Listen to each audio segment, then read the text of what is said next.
Hello, my name is Paula Alejandra Castillo Beltran. I'm gonna do re-information about what we learned in this unit, and taking account we're gonna describe some words, phonetics, and phonology, the differences of each one, and the characteristics of each um, in the language part and in the sounds part. First, we're going to talk about the definition of phonetics and the phonology with examples and features of each one, the articulation involved in the sound production, and the places of articulation. So first, we're going to start with phonetic and the characteristics of this one. The what I could describe of phonetics is the representation of the system, the articulated system inside our bodies, and what of each function works at the moment to speak. So the phonetics is the science that study the sound and the origin of the sound inside our bodies. Um, we gotta take account to that the phonetic takes in consideration places of articulation, if it's coming from the lungs, if it's coming from your mouth, if it's coming even for your nose. Also, the air stream mechanic, as I said, from the lungs or from your the lungs or your nose. The words are if the words that you're saying are voiceless or voice, it means that which kind of a state at the moment that you are saying this word, it's the glories, if it's open, if it's closed, or if it is vibrating. Then it also uh, take consideration as how the manner of your lips are going through. So I will say that the phonetic, it's all about the system that is inside you at the moment you are speaking. Then what it's phonetics and the difference between the what it's phonology, and this is the difference about phonetics, is that phonology establishes the rules at the moment to speak, which means, for example, when you're speaking and depending on the context that you're speaking, for example, when you're finishing a phrase, it means that your body and your system close your lungs, so your the word is going to be conclusive. But at the moment that you're speaking fluently or you're explaining something, that means that your glottis, it's vibrating because you're continuing with a sharp, like with a explanation. But then when a word um, that ends with for example, with a M, or yeah, for example, with that L, and the next word it starts with a vocal with that L, that means that your glories is gonna be open. So what I believe phonology is the way that the rules inside your body and inside your mechanisms of it's working through the words. So, for example, indicates that you're explaining a topic in front of the classes and you start getting nervous. It takes control of your body, so then your voice is gonna be vibrating the time.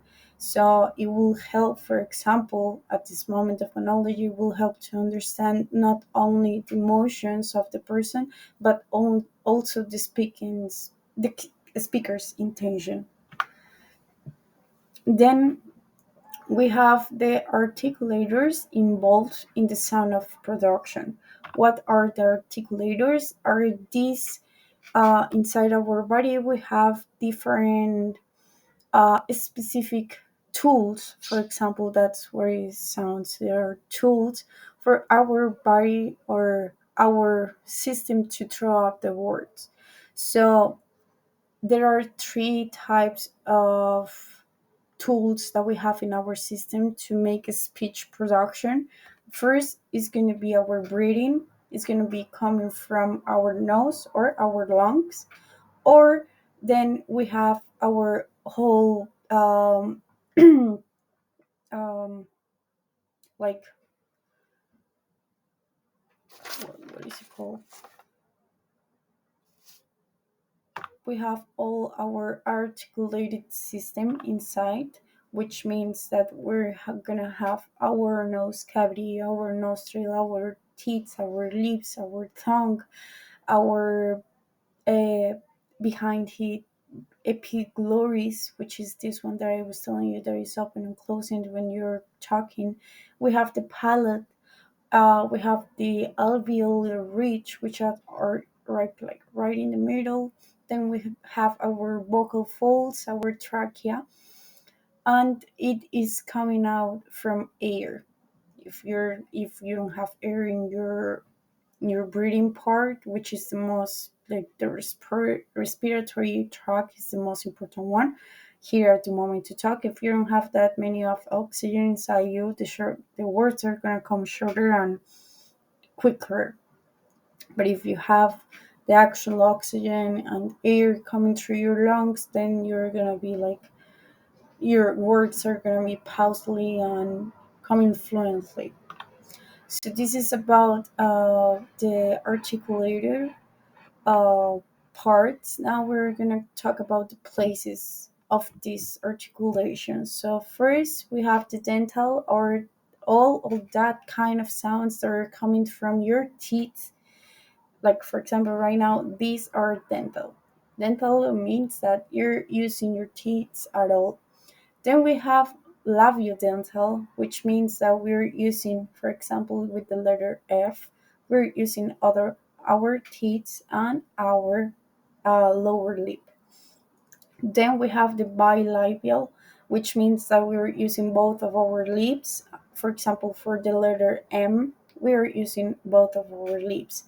We have the alveolar, which, for example, could be Z or S or D. These are the ones that you're using your tongue, but you're using your palatar on the top, your alveolar.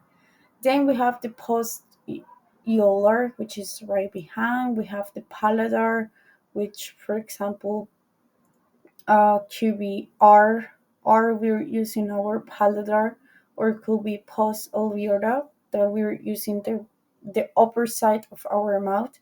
Then we have the velar, which is right in behind us, could be K or G, which our words are coming right in the back, same as glottal. These words are coming from right back in the back, like K. These are coming from the back.